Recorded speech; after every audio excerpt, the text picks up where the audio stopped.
What's up, everybody? Welcome back to another Wisco Fanatics Wednesday. Jake and myself are here. We have 5 Milwaukee Brewers games to talk about today. If you didn't watch or listen already, go back to our show from last Friday. We talked about the Milwaukee Bucks offseason, what they can do in the draft. We talked about a whole bunch of prospects, broke them down by the roles they could play at the next level. We did free agents based on the same roles. We talked about combinations of the two. We did some trades. And then we talked about another group of categories. Should one of our players be traded, one specific one, go check the episode out for that. But that's Friday. That was our Milwaukee Bucks offseason show. But today, it's all about baseball, so we're going to get into some Brewers. Welcome to another live episode of the Wisco Fanatics Show, where we discuss the Packers, Bucks, Brewers, Badgers football, and basketball from an optimistic perspective. Wisco Fanatics is brought to you by Cardboard Legacy, Wisconsin's most complete sports card shop. Buy, sell, grade, and consign all at their location in Oshkosh. What is going on, everybody? Welcome back to another episode of Wisco Fanatics. So today, just want to give everybody the feel-good vibes to get this thing going. Today is the 3-year anniversary of the Milwaukee Bucks big-time road win versus the Brooklyn Nets on the way to their title. So just remember that wasn't that long ago. The Bucks, again, go back to Friday, watch our offseason episode. We had prospects and drafts, so go back and watch that.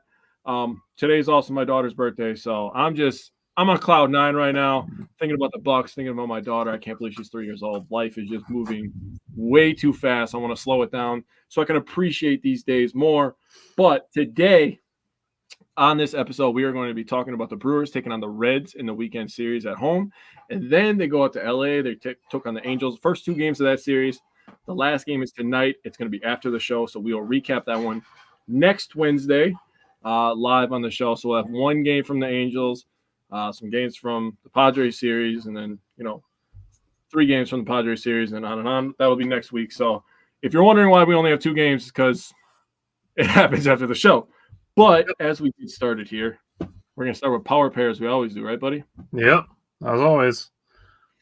As always. So you want to go first? You want me to go first? How do you want to handle this? You can go first. I usually make you go first. All right. Well, I guess I'll go first. Next week, you're going first. Okay. It's on camera now, so you're going first next week. Okay. So here we are. My power position player had to go with nobody else but Yelly himself. We will get into a certain swing that happened last night because he absolutely corked that one. But he also had 8 other hits, so he was 9 of 23 this week. 4 runs, 1 home run, 3 RBIs, 3 walks, 3 strikeouts, and 3 stolen bases. So he was just doing everything out there. It's a 391 average, a 462 on base percentage, 522 slug, and a 983 OPS. So he played very good baseball. He's going to be an all-star. Deal with it. Yeah. My power position pitcher, I went with Brees Wilson. He pitched 1 game this week. He got a win. He gave us 5 1/3, gave up 3 hits, 2 walks, 6 Ks, 0 earned runs. And the reason that I wanted to pick him is because he bounced back from a bad performance. He had the performance before. And I was just like, he's been pretty good for us this season especially, but being able to bounce back from a bad outing, that's great for me. Good call. My UP, Air Frelick. I have to call him Air Frelick after the catch he had last night. Yep. I saw some pretty crazy stats, actually, numbers on it, and I was kind of like, didn't agree with it. I'll bring it up when we get to that game last night. I But I know where you're going with this. I think you saw it too, yeah. 7 of 19 for Sal. 2 runs, 1 double, 2 walks, only 2 strikeouts, and 1 stolen base. So he's – and I couldn't believe that I was seeing people say to send him down. But with the, Garrett Mitchell news of him coming back up, it was like, you guys really don't appreciate good players, in my opinion. Some people, not everybody, some people, right? But he had a 368 average, a 429 on base percentage, a 421 slug, 850 OPS. So really, there's nothing to complain about with Sal. When you add in his elite defense, he's been very good. Yeah, those are some good picks. For my power position player, with Joey Ortiz, he had a 200 batting average in the last 5 games, but a 429 on base percentage. Joey Ortiz, he's putting the ball in play a lot. He's not striking out, and he drew walks on 28.6% of his plate appearances in the last week, in addition to playing really great defense. For my power pitcher, I went with Tobias Myers. He pitched 6 1/3 last night, gave up 4 hits, 2 walks, 6 strikeouts, and no runs. He has lowered his ERA 89 points in the month of June. Wow. The month of June compared to his 2024 stats total, and the year on the whole, he's giving up a 216 opponent batting average. In June, it's 123. And batting average on balls in play in 2024 is 240. In June, it's 143. Those are the two biggest catalysts for why he's pitching so well. He's converting a lot of plays into outs. So for my underrated performer, I went with the rookie. I went with Jackson Chourio. Yes, sir. He batted 250 last week, 375 on base percentage. Had the Little League home run yesterday. That was something so much fun. And we'll definitely get to that when we get to last night's game. But I looked at some of his overall numbers as well. Overall, he's slashing 224, 275, 358 for a 633 OPS. In the month of June, he slashed 282, 356, 487 for an 843 on base percentage. So you brought it up last week that every level he's been at, he started to kind of pick it up after like the second half of the seasons that he's been at every level. And I think we could potentially be seeing a corner being turned with Jackson Chourio for the month of June. And he's just starting to turn the corner, so that should be very scary for everybody. Yep. And then I looked at his season strikeout percentage and walk percentages. For the season, he's striking out 26% of the time. Kind of to be expected. I expected it to be a little bit higher even. 26% isn't horrible. But in June, it's 22.2%. So I will take that all day long from Jackson Chourio. And then his walk percentage on the season is 6.8%. In June, it's 11.1%. So I think there's definitely a solid 2/3 of the month of June to suggest that his plate discipline is improving. For sure. In addition to his defense also improving. So just really improving in every way for Jackson Chourio. Yes, sir. All right, let's jump into this Brewers-Reds series. What stood out to you from Game 1 last Friday? Well, this one was a little frustrating for me. Obviously, Freddie didn't pitch his best game. Gave us 5 1/3, gave up 10 hits that tied a career high. 6 earned runs, just shy of his career high giving up. 1 walk and 6 K. So I go back to something that I've said for a few weeks. There's got to be something wrong with him, man. The velocity's been a little bit down. He's not pinpointing his pitches where he wants them, catching a little bit too much to the plate. But he's just got to power through. The All-Star break is coming up. It's right around the corner. So hopefully, what's up, James? How you doing? Yeah, happy day for you. Yeah, I knew you would be here today. I really hope you enjoyed your cakewalk because it ain't going to be like that next year, buddy. I'm just going to tell you right now, Giannis and Dame are in the lab, bro. They're not happy. Hobie Milner pitched good. It was nice to see him get a couple outs without, getting knocked around for a little bit.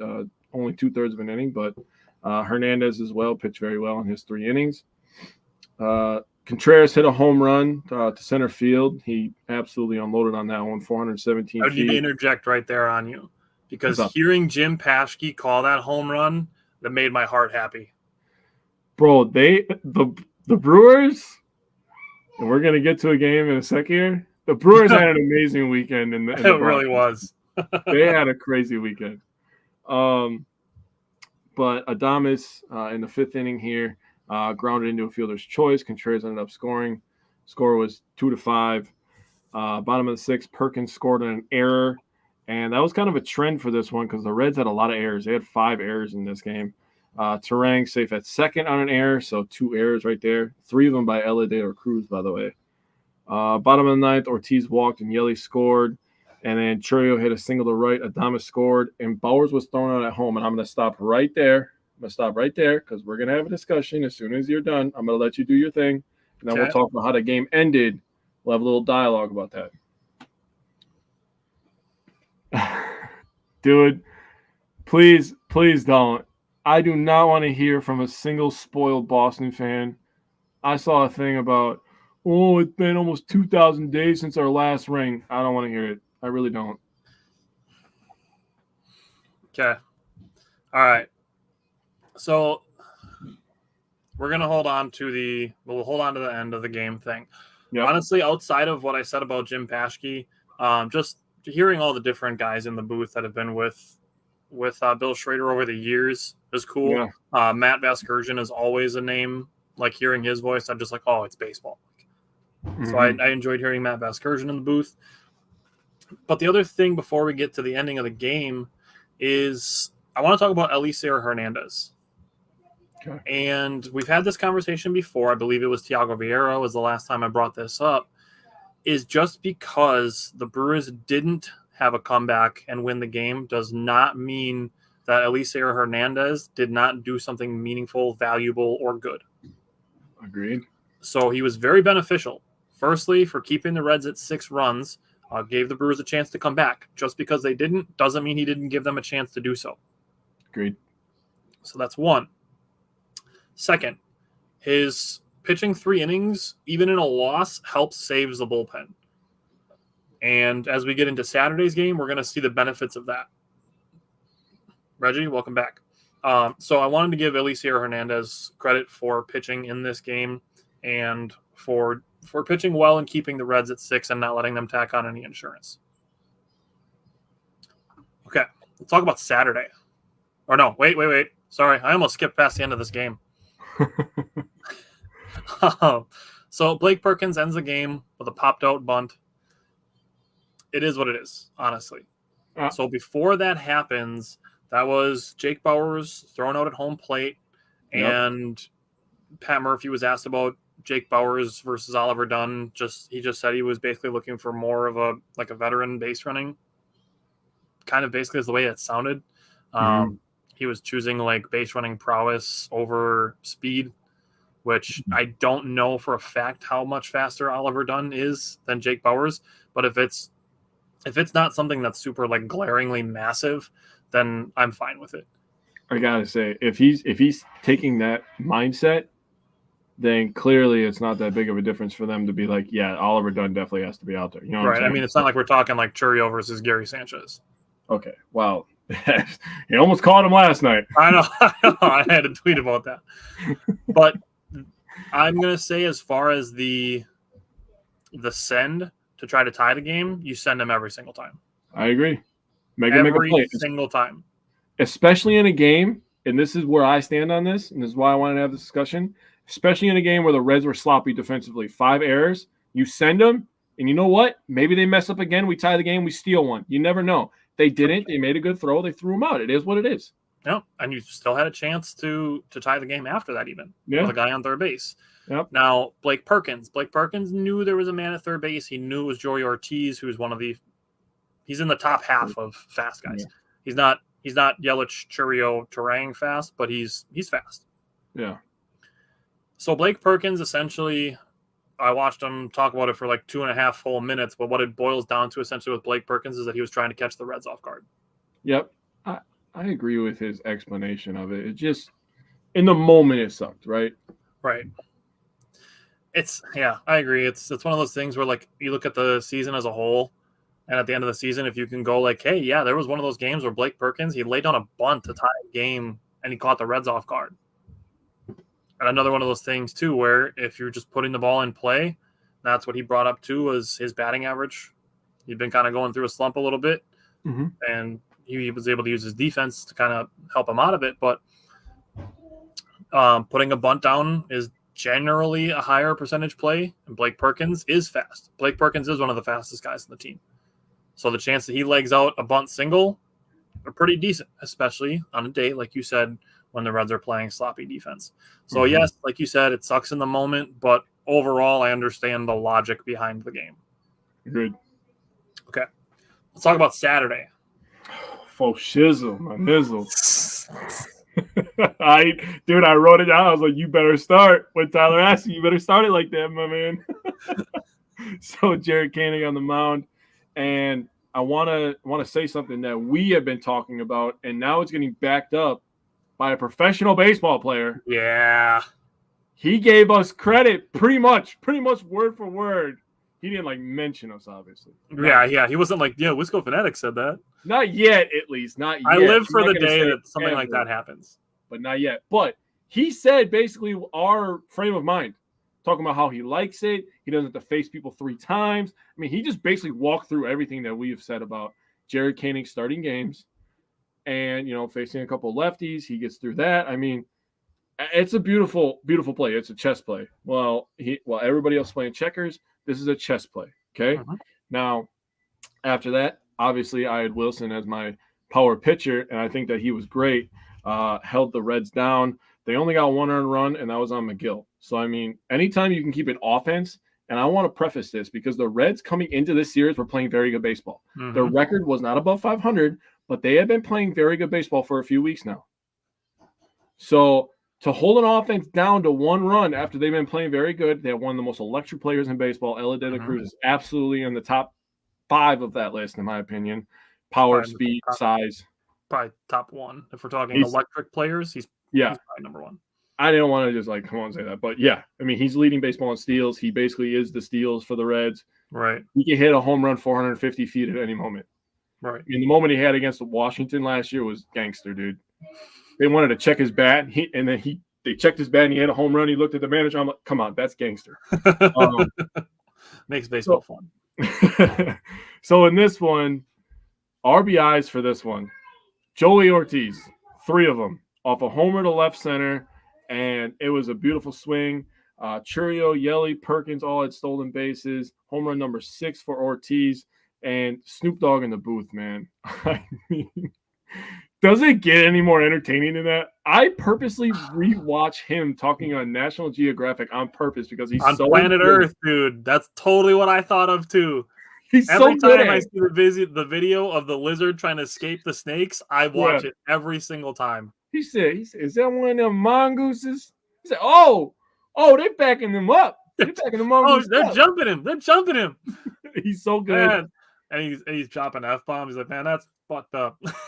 Yeah, man, he was going crazy.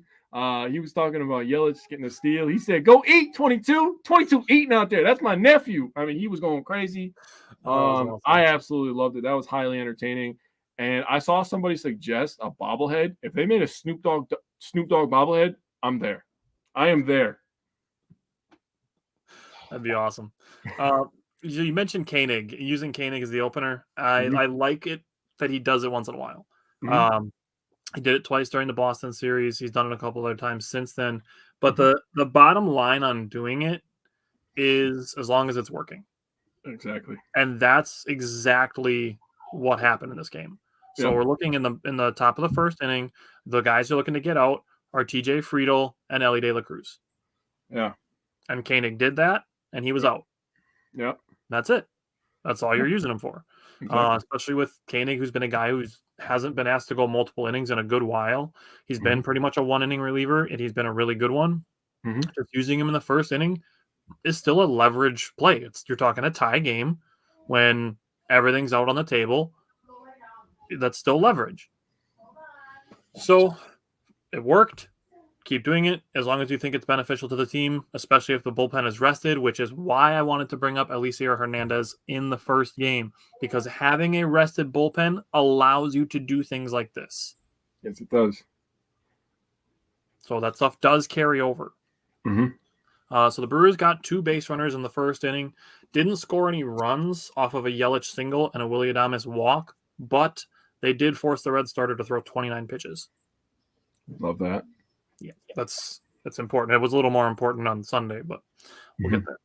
The Brewers started 0 for 2 with runners in scoring position, both of them with 2 outs. This was a pretty hot topic of conversation over the last week and a half-ish. I think it's over like the last 8 games. It's been kind of rough, but the bottom line is they're still winning games in that stretch. And scoring runs, still scoring 5 runs almost every game. And that's what aggressive base running does for you. Oh, yeah. That's weird. We'll get to more of those type plays. This game specifically, obviously you already brought up Ortiz hitting the home run, but Willy Adames played fantastic defense on Saturday. Absolutely fantastic. Now, Elly De La Cruz drew a walk in the top of the 9th, stole second base, and was doubled in. So there's a runner on second in a 3-1 game after a ground out and a fielder's choice. So Willie Adames goes to third base and gets the lead runner. Terrible base running. Terrible base running. Yep. And it's like the 6th time that's happened this year. It's not 6. It's probably more like 3. But for the Brewers, by the way. But yeah, the Brewers, I think, have done it once. And it happened this week. Yeah. But the Brewers have had it done to them like 4 times. At least. So Willie Adames just recognizing it, getting the lead runner. There was a fly out after that, so it's not like it really mattered, but still, you never know how those things can snowball. Good. All right, let's talk about Sunday. Sunday's game equally as fun. No Snoop Dogg, but still equally as fun. Father's Day, by the way. So again, happy Father's Day to everybody out there, all the dads out there. You guys are doing tremendous work, fantastic work, and you are appreciated because we are fathers here as well. So wanted to get that out there again. I don't care. I will say happy Father's Day every day of the year because you guys deserve it.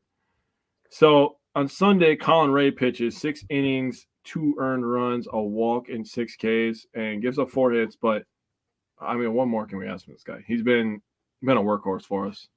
I feel like I've said it probably 10,000 times in the last year and a half. Probably about that many, give or take 5,000. Yeah.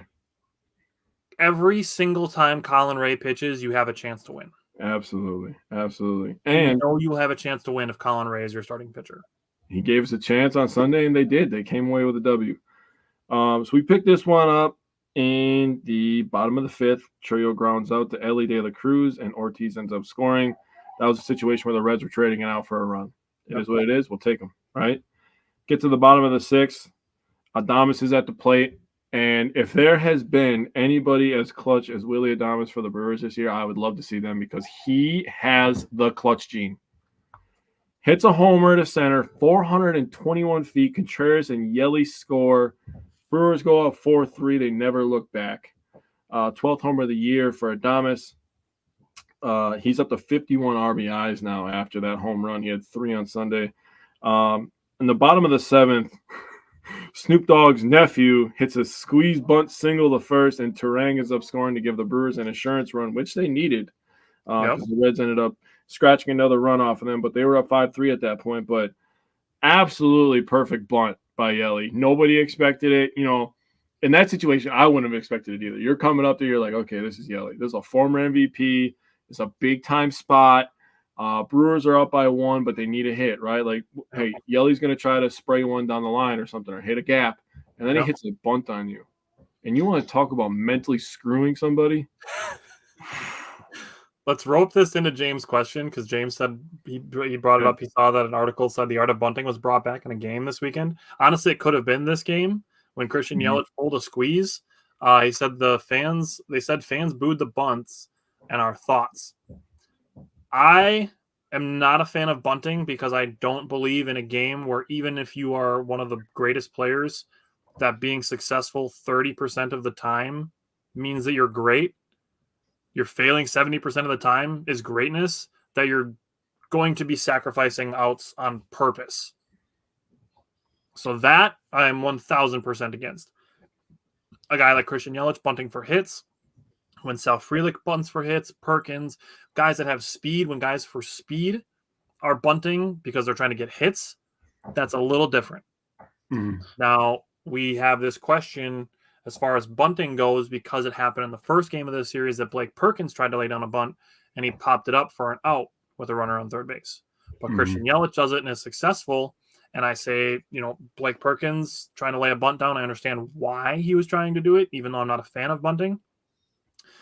And then talking about Christian Yelich doing it and why I'm all in favor of it. Christian Yelich is above the law. That's bottom line. He is above the law on bunting. Yeah. Christian Yelich has a much, much, much, much longer track record of offensive success than Blake Perkins does. Yeah, it's not really a comparison, to be honest with you. But yeah, I just felt like the baseball gods gave us one. Because of how the game on Friday ended Sunday when Yelly hit one. And that was a perfect bunt, honestly. I don't even know, if nobody was on base, I don't think they were getting him out anyways because that was a perfect bunt. So it was just great timing. Baseball IQ again. Coming back to Yelly, baseball IQ again. Understanding the situation. He's so underrated. He's a really, really good base runner. He's got a good glove. He doesn't have a great arm. Everybody knows that. What's up, Tim? What's up, Steve? But again, the baseball IQ showing for Yelly.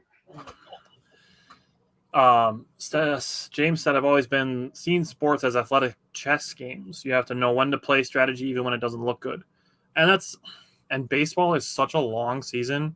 You have to be able to accept that some days things are not going to work out for you and the bounces are not going to go your way, especially in baseball. That's fair. So what I want to talk about, top of the third inning with 2 outs, focus on the guy at the plate. This is Colin Ray pitching, and Elly De La Cruz is on base. He has a 2-out double, 2-out single, steals second. Colin Ray throws a pickoff that goes into center field, and he scores. Yeah, I wasn't going to bring Colin Ray ended that inning with a strikeout. Yeah. Focus on the guy at the plate. Don't let Elly De La Cruz control the game because the chances of him scoring go up every time you throw the ball behind him. So the batting average of Heimer Candelario with runners in scoring position is 288. The chances of Elly De La Cruz scoring on a bad throw on a pickoff attempt are much higher than that. Yeah. So my thing with that, like Colin Ray, just focus on the guy at the plate. Don't let Elly De La Cruz dictate how you are going about your pitching. He's going to steal some bases. That's just a fact. You just kind of have to accept that. But keep him on the bases, not scoring. Agreed. Bottom of the fifth, Bryce Durang had a really good at-bat, ended in a strikeout, should have been a walk after a bad check swing call, followed by a bad strike call. He got down 0-2, worked all the way back to 3-2. Just wanted to give him credit for having a good at-bat that he should have been walked on. Yeah, that was a bad call. Officiating. Just another one of those things. Just have to accept once in a while it's not going to go your way. That's the human aspect of it. For working back 3-2 after being in a really shitty 0-2 situation. Yep.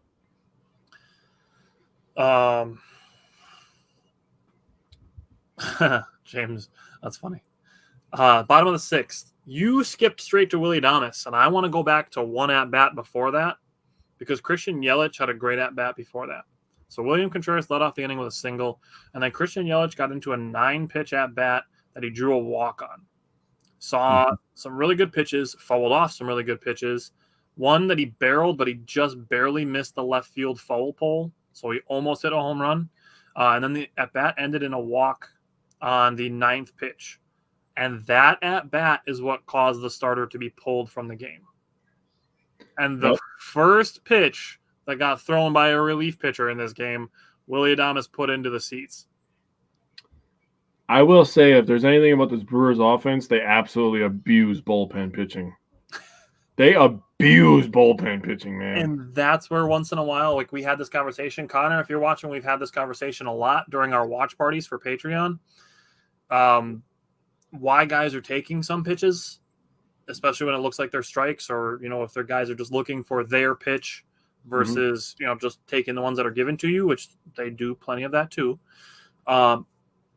Driving up opponent pitch counts is part of the game. And we can see the benefits of it. And we, as Wisco Fanatics, we are going to point those things out when we have the opportunities to show that there are benefits to taking more pitches and getting starters out of games. Mm-hmm. So I wanted to give Christian Yelich credit for that before Willy Adames' home run. The bottom of the 7th is interesting. So Bryce Durang gets 2 bases with his speed. He has an infield single and then steals second, goes to third on the throw going into center field, and then Christian Yelich has the squeeze play, and he's safe. No throw anywhere. Mm-hmm. The thing that I wrote in my notes after this is I just wrote speed kills. Yeah, it sure does. The Brewers, if you look at their drafting since about 2021, starting with Garrett Mitchell, they've been drafting speed and guys that get on base. Weird. That's almost exclusively what they've drafted. Brock Wilken might be like one exception to it because he's pure power guy, but almost all of their draft picks are on base speed guys. Well, they need somebody to hit the home runs when everybody's on base. Exactly, and you gotta have a couple of thumpers in the lineup once in a while. But we're starting to see those things come to fruition in 2024 that the Brewers front office has been building for the last few years. I don't disagree. James said driving up pitch counts is important. The more a starter has to throw, the shorter his time in the game is. A shoulder can only do so many rotations. Right. And the more pitches the guy throws, especially per inning, that's when velocity starts to go down, when fatigue is setting in, and then the movement goes down, and then you catch a guy hanging a slider because he's tired, and then you put one in the seats. Oh, yeah. And on top of that, all your teammates get to see all the pitches, so you get to scout them as you're going. Sure. Guys are having 6, 7, 8, 9, 10, 11, sometimes 13 pitch at-bats in rare occasions. But, they get there, you get to see all the pitches, you get to see the rotations, the timing on it, and it's just a positive for everybody, in my opinion. Except for the pitcher. True. I was talking from our perspective. And then the last thing, we got some Blake Perkins redemption. Not only the bottom of the ninth to throw the ball to get the game ending out at home plate, but he also made a really nice catch to end the eighth inning as well.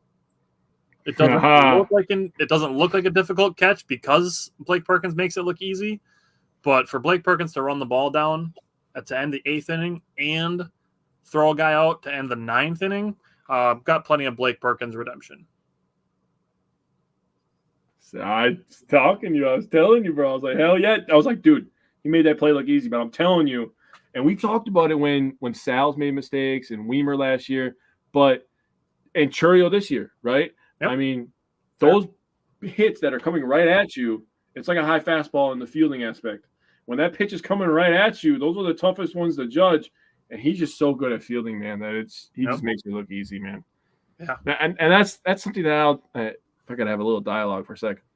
That's something that people at home, I don't think, understand when they hit a pitch or when they field something. I don't think you understand how hard that is because they make it look so easy. Right. Now, if you've played baseball, you can kind of have a little perspective, a little tiny bit of perspective, right? Or softball or anything like that. Right. But this shit is hard. We see the exit velocities on these pitches. See how fast that thing is coming at you? And you have to make a decision like that. And do I go back on it? Big. Do I come forward? Exactly.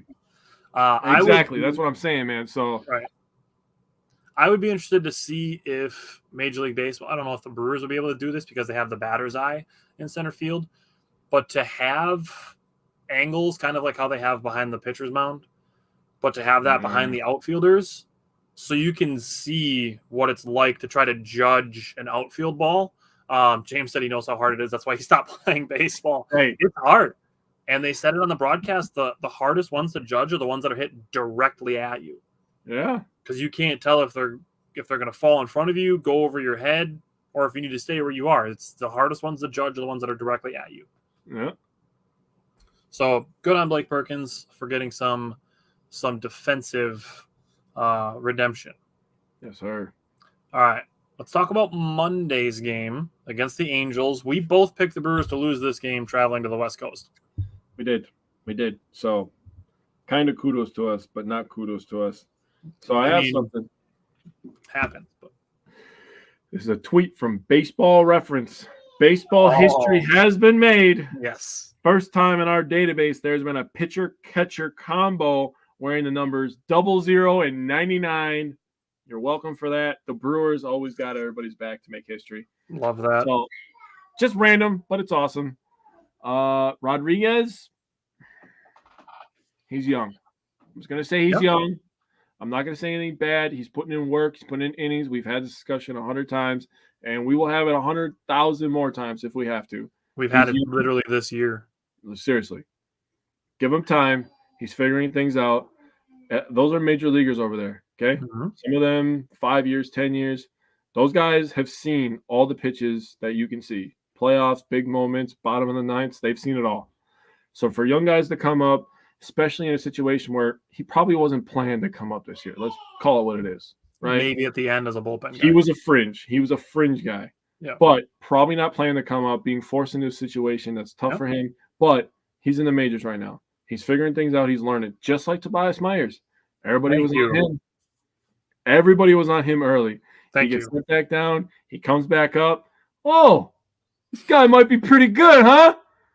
Might be pretty good. So let's give the pitching lab some time.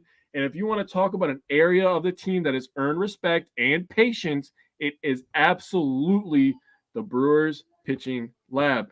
They will get to work with Rodriguez, and he will be better. So just wanted to say that before we get into anything else. Yes. The bullpen, fantastic. Brewers ended up losing this game. They were 0 for 9 runners in scoring position. It happens. You're going to have those kind of games. You're going to have them. And like you said, they've been struggling for the last 8 games. Okay. So we picked this one up in the top of the second. Bowers, by the way, I got to say this too. I saw so many people complaining about Jake Bowers. And then wouldn't you know it, he hits a home run in the top of the second. And every time I see that, I just laugh to myself like, will you idiots ever stop having a dumbass opinion? Probably not. Especially in the middle of the game. Like, come on. Like, it happened with Rhys Hoskins last night, too. Everybody's like, Rhys Hoskins has been bad since he came back from his injury, and then it's like 2 minutes later, he hits a single. Dude, just let it happen, okay?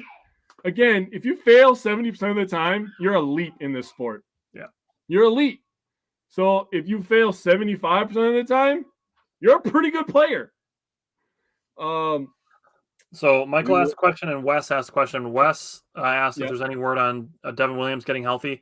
I'm expecting Devin Williams back probably right after the All-Star break.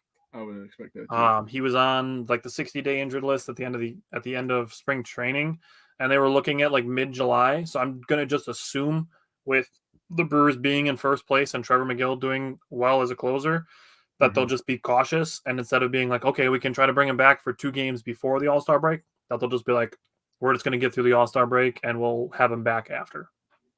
So I'm going to assume right after the All-Star break. Yep. Tim said he's glad to catch the show. He kind of misses our ugly mugs. Well, hey, I mean, you know. Speak for yourself, guy. Speak for yourself, huh? What do you think about that? Michael asked the question on Garrett Mitchell returning. Mm-hmm. This game, the first game of the Angels series, was the earliest date. This was the date that Garrett Mitchell himself was targeting because he's from Southern California, so he was targeting the Angels series to be back. Now, Michael asked more DH for Yelich, Perkins, Churio, Sal. He said Perkins twice. Perkins, Churio, Sal, and Mitchell. I'm assuming he meant to say Yelich. Rotation in the outfield with the lack of production at first base. Which one could take Bauer's spot at first? Michael, I do not mean to say this towards you harshly, but we as a fan base, Brewers fans need to stop trying to put outfielders at first base. There have been 2 guys in recent memory that have done it. Both of them are former MVPs, being Cody Bellinger and Bryce Harper. Yep. That does not mean that anybody else is going to go to first base as an outfielder just because they can. Just because people want to move them around like this is the show. I will say it makes the DH position interesting. Obviously, versus righties, you can always play Sal. You can always, and Perkins will probably just become a utility guy or a defensive substitution guy. Yelich is not just going to play more DH. Okay, he literally said he stays more locked in playing left field, and this is a tweet that I found on this. Okay, 2022 DH OPS 630. Left field OPS, 763. Over 100 points higher when he's on the field. 2023 DH OPS, 731. Left field OPS, 838. Now, he's improving every year, but he is clearly better as a left fielder. 2024, his DH OPS, 873. His left field OPS, 935. Why are you taking that out of the lineup? Again, I'm going to go back to something that Tyler said in the beginning of this episode, and Michael, I know you said you missed it. He has earned all the respect to do whatever the hell he wants. He's above the law. He is, if not the best, the second best player on this team. He is the veteran leader on this team, one of the few. He gets to do whatever the hell he wants. If Yelich goes up to Pat Murphy and says, I'm playing left field, Pat Murphy's probably going to let him play left field. Okay? It is what it is. So let's move on from that. I'm not going to say – I do think he's going to DH more, but I don't think he's going to be the DH. Like, he's not going to be Nelson Cruz, level of DHing. I pretty strongly feel that he's going to DH more. I do think, again, and this just makes the DH spot, I mean, freaking Pat Murphy has to be licking his chops right now. Right. The DH spot is just become like you don't want a day off, but you don't want to play defense today? Get out there. And obviously, Mitchell, good on defense. Perkins is better, in my opinion. Mm-hmm. Mitchell, good on defense. Sal is better, in my opinion. Mitchell hasn't played a lot of left field, so I think Yelly will play a little bit more left field. And they've been putting Churio over in left field to kind of make the situation better if Yelly has to DH. Just saying. Brandon said the Brewers seem stuck on Bowers. He's on a super, super short leash. Tyler Black he was dealing with an injury a couple weeks ago, and he's mashing since then. Yeah. So people are chomping at the bit to get Tyler Black up, and Jake Bauers gone. I have to remind people, Jake Bauers, despite having like a couple games here and there with some errors, he is a very good defensive first baseman. He is, and that makes a difference. So his leash is very short, but it's not just he's useless. He's not useless just because he's not hitting home runs every other game. Mm-hmm. I would like it if he was, and that's what I said a few weeks ago, is if Bauers is going to be here, we need to have his power equal to what they signed it for, what they signed Bauers for, and what they were expecting to get when they signed him. So he needs to continue with the power that he showed on Monday. But if that slips and he goes into a slump, then yes, I agree that he needs to go and Tyler Black needs to be up. Because Tyler Black brings a lot of things to the table. Now, as the outfield is concerned, there's Yelich, Frelick, and Mitchell, who are all lefties. Then you have Churio, who's the righty, and then you have Blake Perkins, who's a switch hitter. That is something that is so valuable to have on your bench. Yeah. Because then you can say Churio's on deck after playing a left-handed starter, and they're like, oh, we're going to bring a righty to face in Jackson Churio. And then you can throw in Blake Perkins. And he plays elite defense. Exactly. Or vice versa with Sal, Mitchell. And they're not going to take Yelich out to face a lefty. But if there's a lefty reliever coming in to face Sal or Garrett Mitchell, boom, you can put in Blake Perkins, who's a right-handed bat. When Garrett Mitchell comes up, Oliver Dunn or Andrew Monasterio is going down. Mm-hmm. That's who's going to go down. It's not going to be any less playing time for Sal, Churio, Yelich, or Perkins will probably be the odd man out. But having Perkins be able to be like your first outfielder off the bench, that is valuable.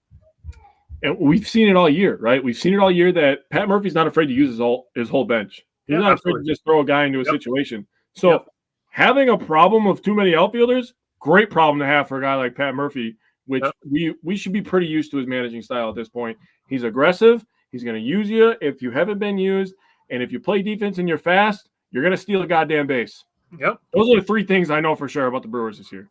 And that's the thing. You don't lose anything defensively by putting in Blake Perkins for Sal, Churio, or Mitchell. Oh. Wes, I couldn't agree more. Wes said Pat Murphy is the right manager for this team. And we've seen this come up on a bunch of the win graphics that we've posted. We post graphics after every win. People saying things like, oh, this team is so much fun to watch. Say it again for the people in the back. You cannot say that you're not having fun watching the Brewers this year. Bro, Wes, you just gave me a really mean idea. I want to go back to when the Brewers announced Pat Murphy as manager and just absolutely rip on all the people that were talking shit about it. I just want to go on there. Update? You have any updates for me with your negative attitude? Ope. I just say ope. When people do stuff like that, I just say ope. It's a Wisconsin thing to do. I want to say something. But I'm loving what Pat Murphy has brought to the Brewers, and I love his managerial style of being hard on guys, but also supportive of them. So being able to be capable of, the tough love thing, when guys need to hear it, but he's doing it in a good way. And then additionally being able to support guys as well. I just got to say, since Father's Day just passed, we were just talking about it, he's probably a great dad. Probably teaches you life lessons, calls you a fucking moron, leaves you alone for 20 minutes, and then it's just like, all right, now let me teach you. Probably a great dad, just got to say. And things with Churio is, and they've had this conversation in the clubhouse as well, is talking to a guy like Jackson Churio and being like, you are capable of doing the things we want you to do. Yep. That's why we want you to do them. That's why we are like, getting on your case or pulling you aside to single you out in the back of the dugout, is because you are capable of doing these things. It's not because you're not doing things that we think you should do. It's because you're capable of doing them. Clearly why he got the contract he did before, the richest contract in baseball history before taking a major league at bat, Right. because of the abilities he has, right? Exactly. Brandon said coach of the year. It's manager. They call them managers in baseball. Manager of the year for sure if they keep this up. 1,000%. It's on my list to make the Pat Murphy manager of the year hype train. So it's on my list of graphics to make. So I'm getting there, I promise. Michael, I did not miss your comment. I'm coming back to it, and I'm going to come back to it after I give my thoughts on game one. So I want to get back to Angels game one. Top of the fifth, Gary Sanchez, not egregiously bad base running. So Gary Sanchez got thrown out at third base. This is one of those plays that we talked about. A ground ball in the infield and a guy going from second to third. Yep. I'm going to give Gary Sanchez a slight benefit of the doubt because that ball hit the front of the pitcher's mound. Yeah, that was tough.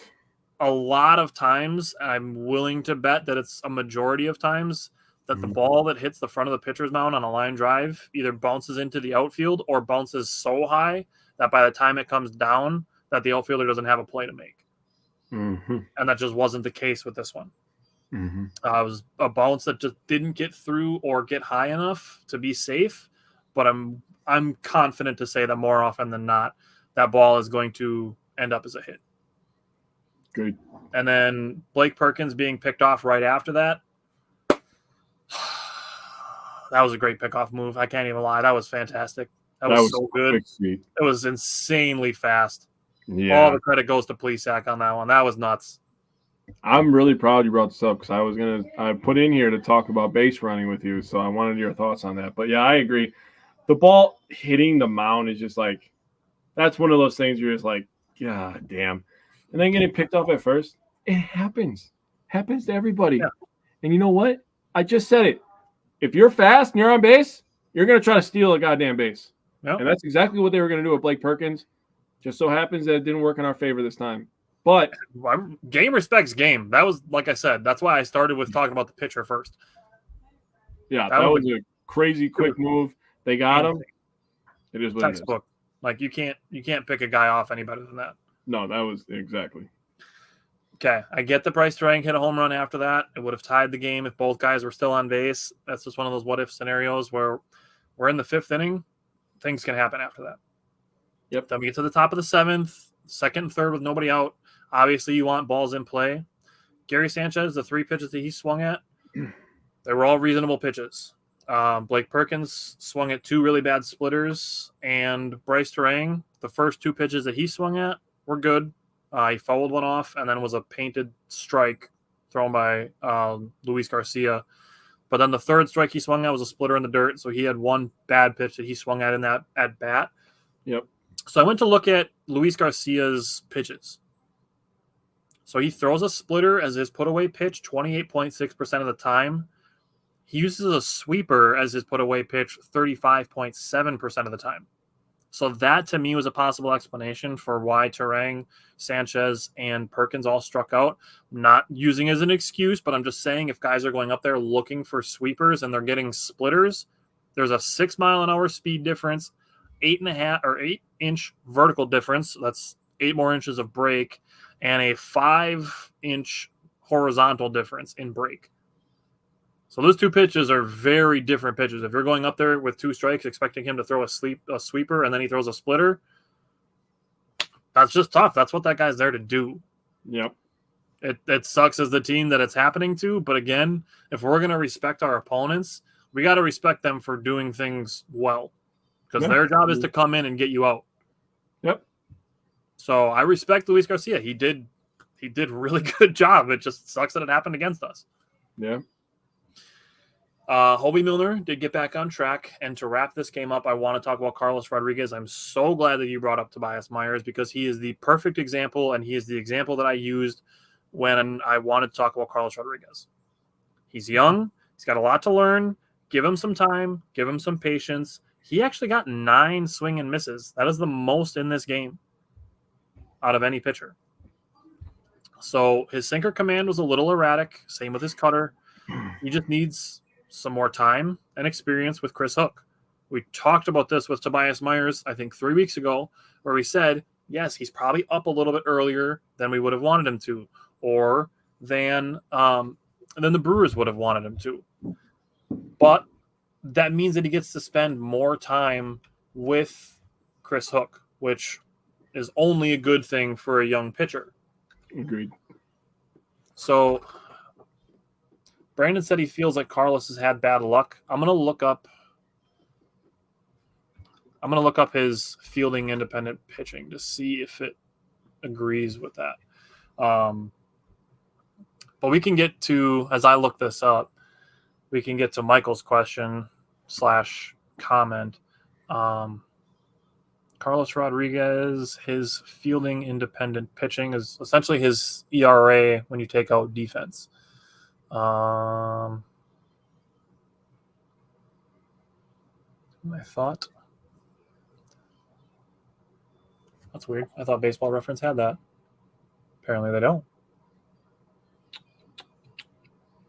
Okay, I'll keep looking.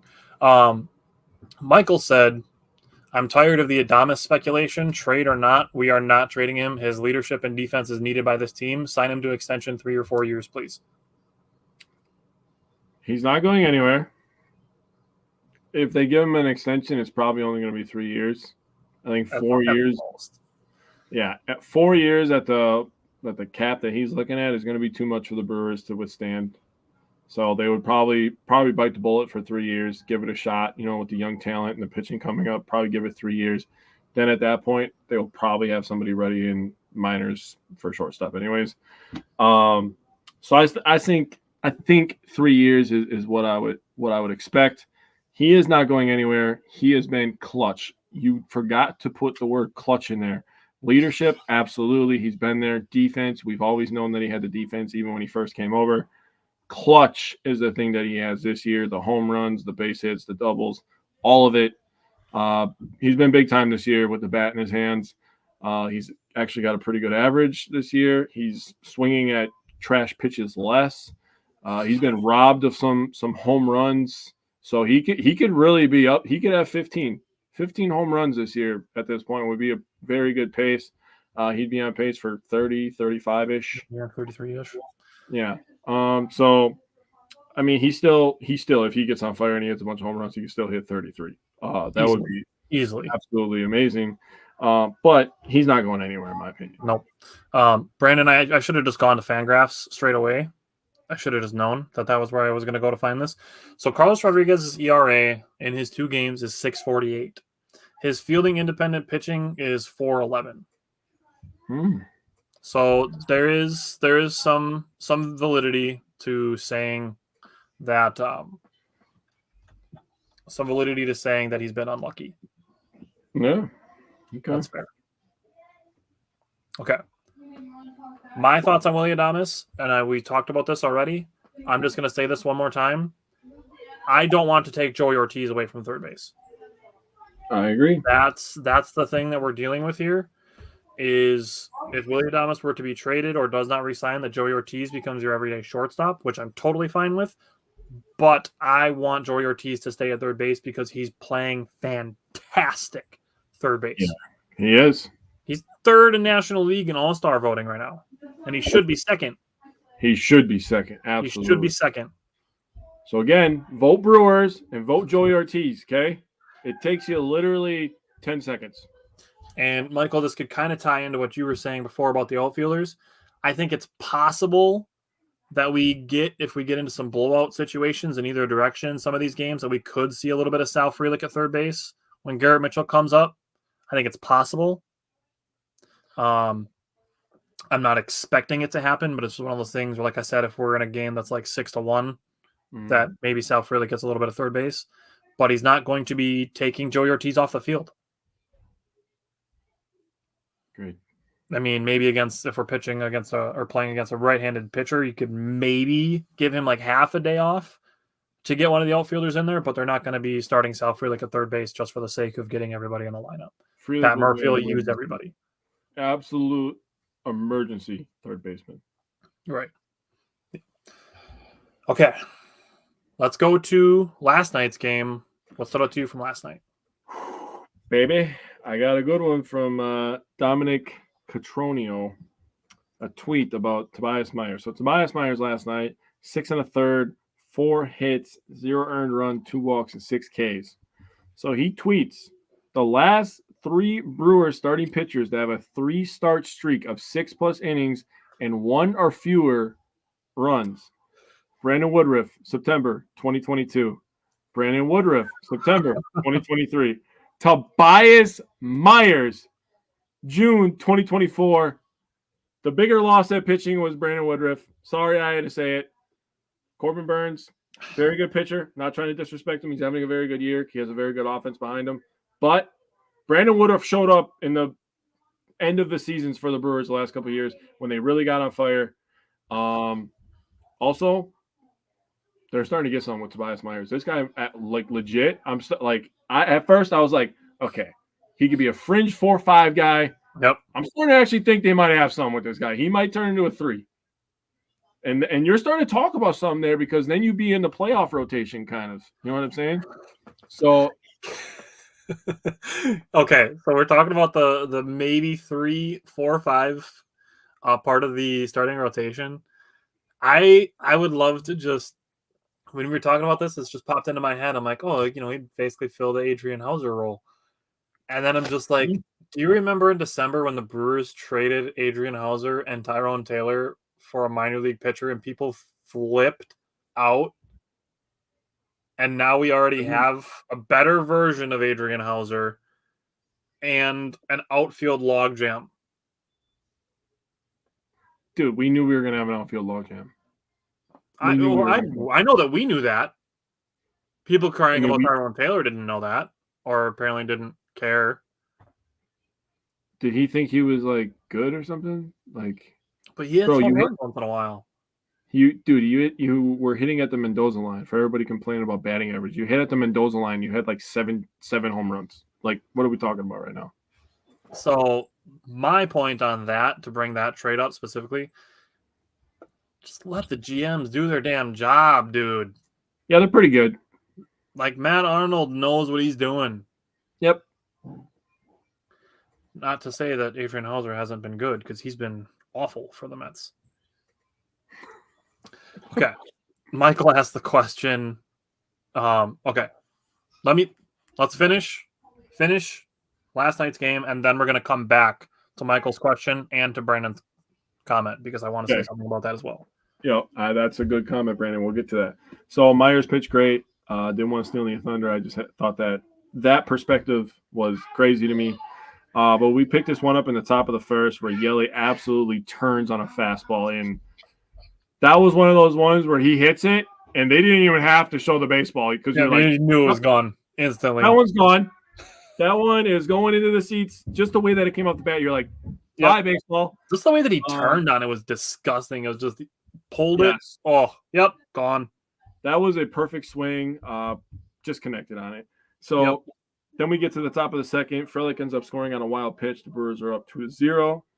Then we get to the 4th inning, and on ESPN, they didn't rule it a home run. Churio's hit. They ruled it a double and an error. So Churio ends up scoring on a double, scores on the error. Sanchez scored on the error, and Frelick scores normally. So that's how ESPN graded it. Top of the 6th, Churio again hits a sac fly. Hoskins ends up scoring. The Brewers are up 6-0. Now, I'm going to leave the end of the game again so we can come back to it when you get to your notes. Okay. I just want to tell you, the Brewers won a game in this series, and they are 1 for 15 runners in scoring position so far. To be completely honest with you, if the Brewers hit at league average over the last 8 games, they might be undefeated in the last 8 games if they hit at league average or runners in scoring position. They lost first to Angels going 0 for 9. They lost by 2. You go back to the Reds game. They were 1 for 16 in game 1 on Friday. 1 for 16 runners in scoring position. They lost that one by 1. They won on Saturday, and they won on Sunday. If they hit league average, like they have been above they're- league average, they would be on a huge streak right now. Their loss to the Blue Jays, I think, was 3-1 too. Dude, I'm telling you, if they would hit at league average for runner scoring position, they would be on fire. That's why everybody keeps ranking the Brewers in the top 5, top 6 in their power rankings. So they're like, dude, this team is good. Now, Yeah, I haven't before you seen go, them below 7 anywhere. I just have to give you some perspective. So people were talking trash, but they were doing a game. It was the game on Sunday versus the Reds, okay? And they were talking about the runners in scoring position conundrum. And I wanted to bring this up after this last Angels game because I wanted to give them a chance to play these 2 games, see if they fixed it and they broke through. But they had this perspective, which again, pat yourself on the back, buddy. You can complain about them not getting the hits, but you absolutely cannot complain about how many people they are putting on the bases. And again, baseball people are saying this. Now, Tyler and I are not baseball people. We are Wisconsin sports people, okay? We know our shit in every sport, and I will die on that hill alone if I have to, but I know I won't because my boy's going to be there with me. But just going to tell you, these baseball people are saying the same things that we're saying, okay? So you may not be a fan of everything that we say all the time, but you cannot tell us that we don't know what we're talking about because they're putting a lot of people on base. Maybe they're not getting the hits that you would like them to. But if they get 2, 3, 4, maybe 5 more hits in those situations, we're blowing people out. The law of large numbers will suggest that they will not stay where they've been over the last 8 games when you compare them to the previous 64 games. Yep. So that's why we don't let things like recency bias affect our perception of our teams. Agreed. Honestly, it makes like the games that they lose, it makes it suck a lot less. Just because, like, especially with baseball, like you got another one tomorrow. They do. And as the sample size increases, things will start to smooth out, and you're not going to see, bumps like a heart rate monitor. Yep. It starts to be more of just flat. So, Christian Yelich's 200th home run last night, 403 feet, 107.2 miles an hour off the bat. Oh, yeah. That's a hard hit baseball. Oh, yeah. 200th of his career also. Love that. Top of the 4th. 2-out work by the 7, 8, 9 hitters. Sal Frelick with a single, Gary Sanchez with a single, and then Jackson Chourio with the great opposite field approach to go down the right field line and then to have a little bit of baseball guides, throw the ball off the wall and have it bounce past the right fielder. And then Jackson Chourio with the fastest run around the bases this season and the fastest run around the bases in Milwaukee Brewers history. And then Brandon brought it up to tack on an insurance run later on in the game with a sacrifice fly. So, great game from Jackson Chourio. Brandon, if you missed the beginning of the show, Jackson Chourio was my underrated performer of the week. Mm-hmm. Now, it's tough that McGill was needed in a game that was 6-0 going into the 9th. But before that, Tobias Myers looked great. It's almost like he's a rookie and he just needed to get some more experience and time with the pitching coaches. Wow, that's weird. It's a crazy concept. But you look at Tobias Myers last night, changing eye levels. So good. So good. Bottom of the 2nd, he had 2 insanely ugly swings by Angels. So in the 2nd inning, 2 strikeouts. 3rd inning, 2 more strikeouts, still changing eye levels. 2 of the strikeouts that he had came on sliders. Now, the bottom of the 6th inning, his command got a little bit off around the 70 to 75 pitch mark, but he rebounded beautifully to get a strikeout and a ground into a double play to finish the 6th inning that started with a walk and a single. Mm-hmm. So it was looking like, all right, Tobias Myers might be done in the 6th. And then he got it done, and he was able to get the first out of the 7th inning as well. Brandon, you're reading right out of my notebook. I brought up his numbers on the year versus the month of June to say that Jackson Chourio is turning the corner in the month of June. The numbers support it. But let's talk about the end of the game. So they're trying to get a little more out of Alicia Hernandez. You're just trying to use the C bullpen when you can. It happens. Piamps was brought in to try to put that fire out. and there was another single and a double after that. Made the game 6-3, brought the tying run to the plate. Taylor Ward, he's basically the AL version of Lane Thomas. Lane Thomas plays for the Nationals. He seems to hit a home run every time the Brewers and the Nationals play. Taylor Ward reminds me of him just because he's like a Brewer killer. Yeah. So Taylor Ward, solid player, hits a ball and Sal Frelick robs a home run. Insanely robs a home run. And I'm going to try to put a clip together of people because people are talking about Lorenzo Cain, and I feel that they're disrespecting somebody by not putting his name in the conversation. Maybe even two guys. Gomez is the second maybe guy that I would add. But we cannot talk about robbing home runs and not bring up Keon Broxton. Hey, you're not wrong. You're not wrong. Keon Broxton needs to be in that conversation when people are like, oh, it reminds me of Lorenzo Cain. It reminds me of Keon Broxton, too. That dude had like a weekend over the 4th of July in like 2021 where he robbed like 4 home runs in 3 games, and he was like just beaming with how happy he was to just be playing baseball and doing awesome baseball things. Yeah. So people cut up some Lorenzo Cain and Sal Frelick side by side. We need to have a split. So maybe we'll do 4 corners, and we'll put Carlos Gomez and Keon Broxton in there too, because their names deserve to be brought up when we're talking about Brewers robbing home runs. I agree. Okay. Anything else you wanted to say on that? Just a crazy play. I saw a tweet. Who the heck was it? It was Kurt Hogg. Yeah, it's gonna be the catch probability. Yeah. So that system is broken. It's got to be broken because like everything that they've said is like in the 90 or higher percent. Yeah, they said Sal Frelick's game-saving home run robbery has been given a 95% catch likelihood. So again, okay. If it's 95%, you're basically calling that a routine catch. The only way that I can make that stat make sense is it's the catch if you are in position to make it. Now, people are bringing doesn't take into account the amount of distance to travel and the timing of the jump. It's only if your glove is in the area of the ball when it's there. That's the only way I can make it make sense for those percentages to be that high on some of the crazy catches the Brewers have had this year. So people are bringing up how Sal after the game was just like, yeah, I mean, it wasn't that crazy of a catch. I went back like 3 seconds. Like, okay, of course he's going to downplay it. People don't like when athletes are tooting their own horn. And Sal just doesn't come across as that kind of guy. Right. So, maybe read the room and realize who you're talking about. It was a crazy catch. And he was clearly jacked up after it. I think his reaction was cooler than the catch, in my opinion. That was sick. He said, it's over. I was like, oh, okay. Okay. The thing that I appreciated the most that Sal Frelick said is when they were asking about Trevor McGill and asking him if Trevor McGill came and found him, he said that the way that they talk about it with pitchers is like, we want them to trust us to put the ball in play. Mm-hmm. And that, to me, is the biggest thing. Is trusting your outfielders, trusting the defense. And I said this to, I don't remember who I said it to on the wing graphic or if it was on the Air Sal graphic. It might have been Reggie.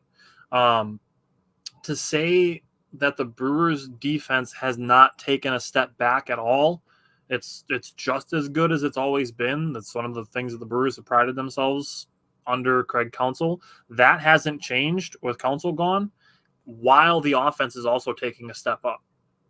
And I think that's why we're seeing a much more fun Brewers team is because their offense is good, their defense is good, their pitching is hurt, but it's coming around. It's been good enough for them to win games. Yeah. I mean, they're giving them a chance, and that's exactly right. I think the aggressive offense is definitely helping. But the balance of this team, if you're looking at it as a teeter-totter the last couple of years, it was definitely pitching and defense, pitching, defense, and hitting. It's kind of even right now, and that makes them a very dangerous team. That's how we keep talking about they can win games in multiple ways. Yep. So let's talk about some of that pitching. I wanted to bring this hypothetical up to you as we can get to some of the comments that were asked here. Okay. This is a hypothetical because we've seen him do it really well successfully. Imagine we get Cy Young level Freddie in the second half of the season like we've seen in the past. Boy. People are talking some smack about Freddie Peralta about, oh, he's not an ace. We've seen him be insanely dominant in August and September. They better chill. That's all I'm going to say. They better chill. No, Wes said it. Peralta's going to have to sharpen up. We saw August and September. Last year, he was the August pitcher of the month for the National League. He had like a 191 ERA in August last year, and he was not much worse in September. He was in like the twos in ERA in September. So imagine we get that version, that second half version of Freddie Peralta again in the second half, with guys like DL Hall getting healthy, with guys like Jacob Junis getting healthy, who Brandon brought up, who Jacob Junis should be part of the 3-4-5 rotation. Jacob Junis could absolutely be part of the 3-4-5 rotation. However you want to splice Jacob Junis and Tobias Myers, DL Hall, however you want to use those guys in 3-4-5, whatever you want to call them, totally fine with that. The latest on Jacob Junis is, barring some discomfort from his outing in Arizona yesterday, Jacob Junis is on track to join the Brewers in San Diego. Oh, okay. The Brewers and Padres have a 4-game series from Thursday through Sunday in San Diego that starts after their game tonight. Yeah, so I love that. Jacob Junis is probably on a plane to San Diego right now. All right, I'm with it. I like that. I like that a lot. I'm talking about the pitching. So I brought it up earlier. Okay. All-Star break is around the corner. Yep. Peralta's going to get some much-needed rest.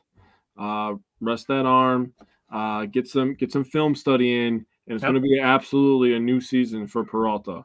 Now, maybe the pressure of being the ace the first half of the season has gotten to him a little bit. That could be a factor. I don't think that's a factor. But it could be.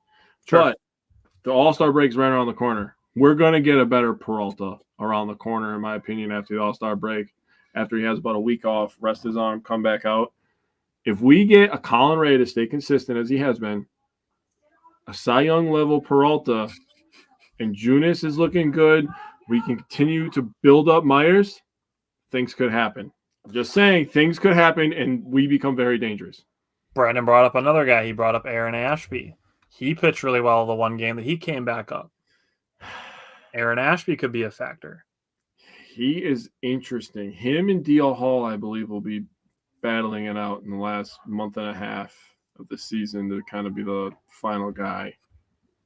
That's just what a beautiful problem this is to have when everybody's healthy, that we have this problem. That our weakest position right now, which is pitching, that there's reinforcements coming immediately, like possibly tomorrow. Mm-hmm. And DL Hall, who I believe is also expected to be back very soon. Mm-hmm. I meant to look DL Hall up as well, but he's expected back very soon. I don't remember if they set an exact date or if they wanted him to have another rehab appearance or not. Yep. He rehabbed with Nashville. He pitched 3 days ago.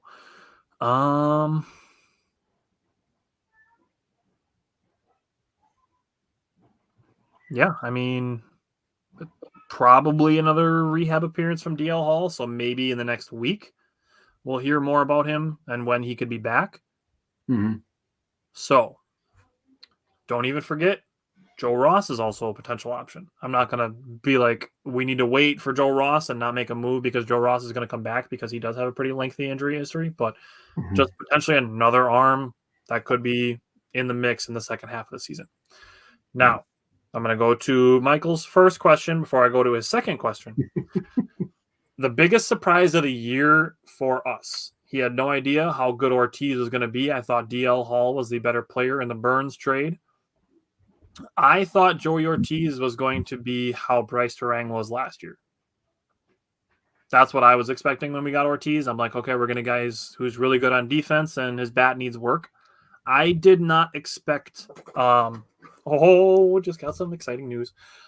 Did not expect him to be third place in All-Star voting or to be inserting himself into Rookie of the Year conversations. That I did not expect. Yeah, I thought it was material. Yeah, I could absolutely see Joey Ortiz being the biggest surprise of the year. I'm going to tell you, I'm going to be honest. I think that Terang's the biggest surprise. For him to make a complete 180 at the plate, a quantum leap, that is insane. And usually that kind of stuff, like maybe he would start hot, he gets really, really cold, and then he would, kind of even out for the season. He stayed pretty consistent. He's using the opposite field a lot. He's stealing bases, and he's still giving you elite defense. So to me, Terang is the biggest surprise. Ortiz, though, there's a conversation to be had because who was it? Wilson brought it up after his game that he pitched, and he says that he thinks that the Orioles messed up. And you see all the fans commenting on it. We have so and so. We have so and so. Well, if you have a guy like Ortiz who's been as good as he is, you find a spot for him. Yeah. So I'm thankful that that spot was found in Milwaukee because now we have a third baseman of the future, the future now and the future, in 10 years, hopefully. But and then I was in some discussions with them. I was like, you guys really gave us this third baseman for the next 5 to 7 years for a guy that could be a rental.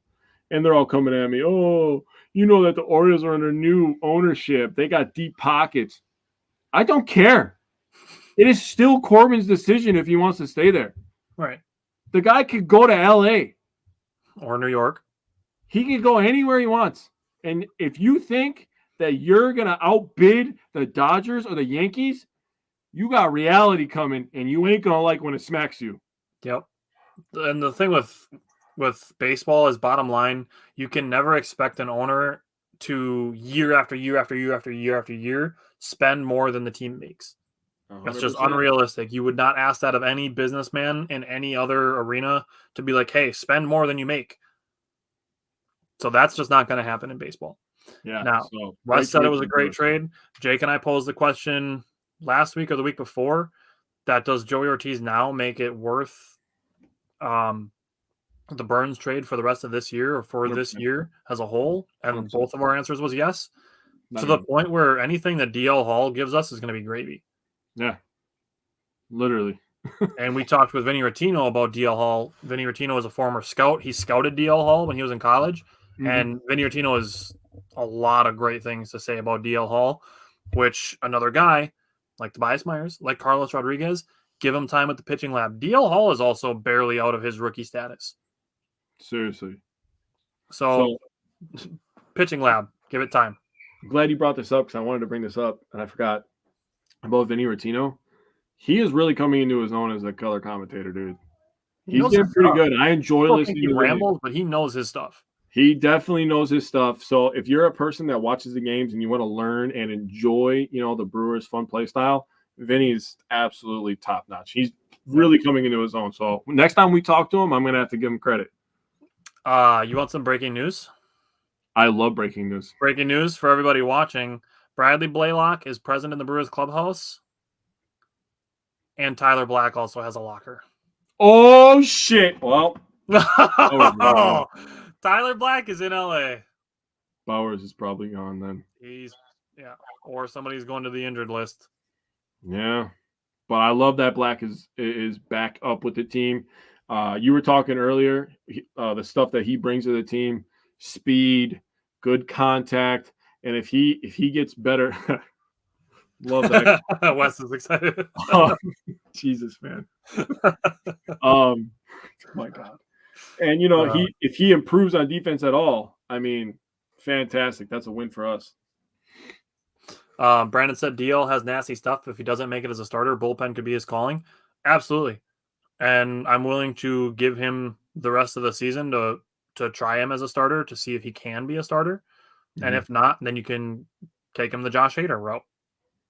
Nothing wrong with that. I mean, if we get an all-star third baseman and the second coming of Josh Hader for 1 year of Corbin Burns. You want to talk about a fleece job? I mean, people are going to have to start investigating Matt Arnold pretty soon at this point. That would be nuts. Okay. So last question, Michael asked, do you see any trades with all these players coming back? I don't see the need. Thoughts? I don't see a need. I'm not going to say they don't need to make any. Like if they make a trade and they grab a starting pitcher to put into the starting rotation so that they don't have to call on so many rookies so often, or they can be more patient with DL Hall as a starter with his health, or trading for a starter to be able to put Bryce Wilson back into the bullpen. That's something I could see. Trading for a temporary starter just to finish the year. Because the thing that we're also worth bringing up with this is that in 2025, Brandon Woodruff is also going to be part of the starting rotation. Yes, he is. So there's another starting pitcher for next year as well. So I could see grabbing a starting pitcher whose deal expires at the end of the year, grabbing a rental starter. That I could see. Now, with the bullpen, I just brought up Bradley Blaylock is with the Brewers in L.A. Another guy that I'm keeping a really close eye on because he was pitching really well before he hit the injured list is J.B. Bukowskis. Because he was pitching really well out of the bullpen before he was on the injured list. Thankfully, the Brewers have been able to do insane things with guys like Jared Koenig, potential unsung hero of the season. And you want to talk about a fleece job? How about getting Brian Hudson, who was DFA'd by the Dodgers for a 20th round pick? I'm so happy that they try to buy everybody, and this is what I was talking about with them, taking talent and building talent on their farm. They don't have to. So thank you for building him up. We will take him and take care of him. Love that. Thank you, Anoli Canoli, one of my favorites. He better stay on the say the last name. Paredes. Look at that. You did it on the first try. Yeah, I know his name. I told you. I just want to call him Anoli Canoli. He's got a great... Yeah, I thought you were doing it because you couldn't say his name. No, yeah, come on. I watch the games, guy. Come on. Okay. So trades, that's pretty much all I can see. I don't think they really need anything else, honestly. No. Especially with Garrett Mitchell coming back. I mean, we're also acquiring an all-star closer after the all-star break. Yeah, we brought that up for the last couple of weeks too. So, I mean, they're going to get a closer. McGill's going to go to a setup role. So you got the 8th and 9th lockdown. I mean, you're going to go from a guy throwing 100 to a guy throwing one of the nastiest changeups in MLB history. So good luck with that. Brian Hudson, Koenig, we can go down the list. This bullpen is tremendous. Yep. If the starters even out and the Brewers' offense stays what it has been for this season, the Brewers are a problem. And teams like the Dodgers should be terrified that we have a third of the payroll and we're going to smack your ass in October. It's reminding me of like the early parts of like 2018, 2019, and then like 2021 when we could just ask our starter, go 6, because 7, 8, and 9 is locked down when it was Knebel, Jeffress, and Hader. Yeah.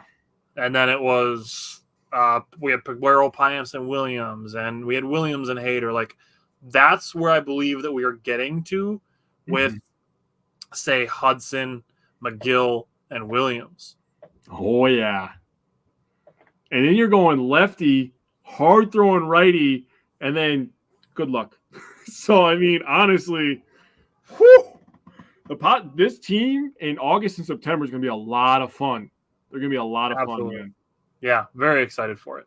So the last thing that I want to throw out there, we talked a lot about the DL Hall and Joey Ortiz for Corbin Burns trade. Do not let it be lost on you because the draft comes up in a couple weeks here. The Brewers also got a late first-round pick. I think they got the 34th pick, so essentially a late first-round pick from the Orioles as well.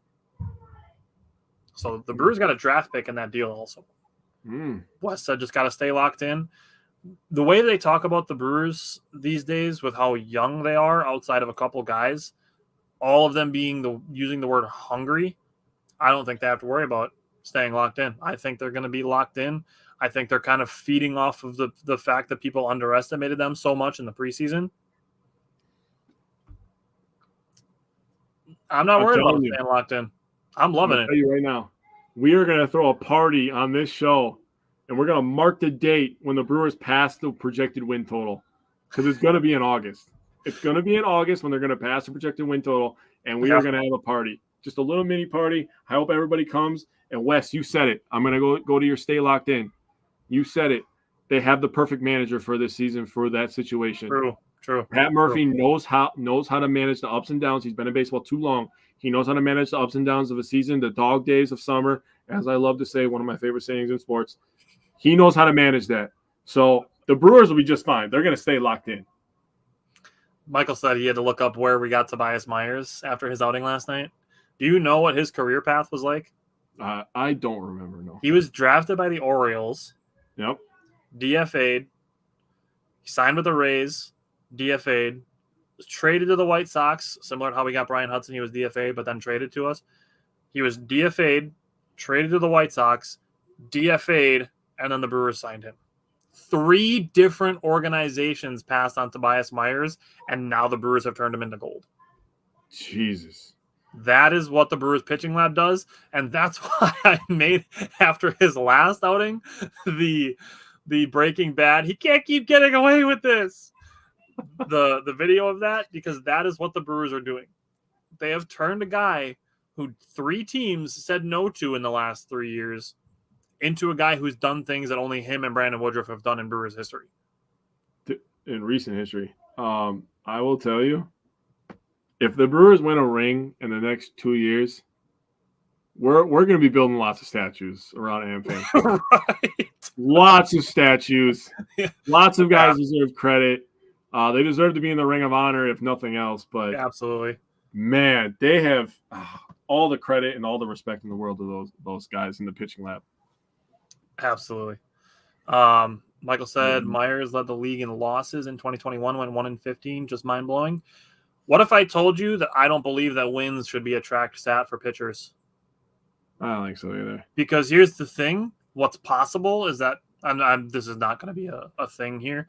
Is if Tobias Myers had a 1 ERA, say he threw 16 complete games and gave up 1 run in every single one of them, and his team didn't score any runs, he gets a loss.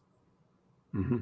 There's so many things that are independent of pitching, and I'm not saying this is what happened with Tobias Myers. I'm just saying why I don't believe that wins should be a stat that's used to determine who's a good and bad pitcher, because there's so many things that can happen outside of what the pitcher can control that affects a win or loss that I just don't put any stock into it. So I'm with it. Wes saying again things that we like to say as well. It's a great time to be a Wisconsin sports fan, no doubt. Absolutely. Wes, if you were a Bucks fan, last Friday we did a Bucks episode for the Bucks offseason for the draft and free agency. We're going to have a Packers shows ramping up really soon. So we're doing that. And the Bucks and Badgers basketball has a lot of roster turnover, so we're really excited to see what that's going to look like. Badger football, their recruiting has been insane. They've been doing really good things in the transfer portal. So couldn't agree more. That's a great time to be a Wisconsin sports fan. You can find us here every single Wednesday. Thank you for tuning in with us today, talking about the Brewers. As the seasons go on, we'll have all of them. Brewers, Bucks, Packers, Badgers football and basketball. You can also find us on Patreon. We're doing 2 watch parties a month. When we're done with the show today, I'm going to go post the games for July that we're going to let people pick from. Mm-hmm. Come over and join us on that for watch parties. We do pregame shows for that as well. Tim, have a good night. Again, thank you for tuning in with us. Go watch our Bucks show or listen to our Bucks show on Friday. You can find them on the podcasting apps as well, so you can listen to the shows if you can't watch them live. Other than that, do you have anything else, my guy? Just, it really is. Wes, your comment made me think and gave perspective to myself, which I don't need perspective because I always live with it every day. But a lot of people do need it. Badgers football is in a great spot. Badgers basketball is looking tremendously good. Going to be a lot different. I think the offense is going to explode over there. Wait for the primer. That's going to be awesome. Dude, jam-packed. The Packers, obviously, everybody's super excited about that. Josh Jacobs is a new running back over there. They still have a kicking competition, released one of the 3 kickers today. So it's going to be a great summer, going to be a great fall as well. But I'm so excited. I don't want to rush this Brewer season over, but I am excited for Badgers football and the Green Bay Packers football this season. It's going to be awesome. But yeah, man, go Brewers and come join us over here, guys. All righty. We'll see you next Wednesday. Come tune in for that and follow us in the meantime. Thanks, everybody.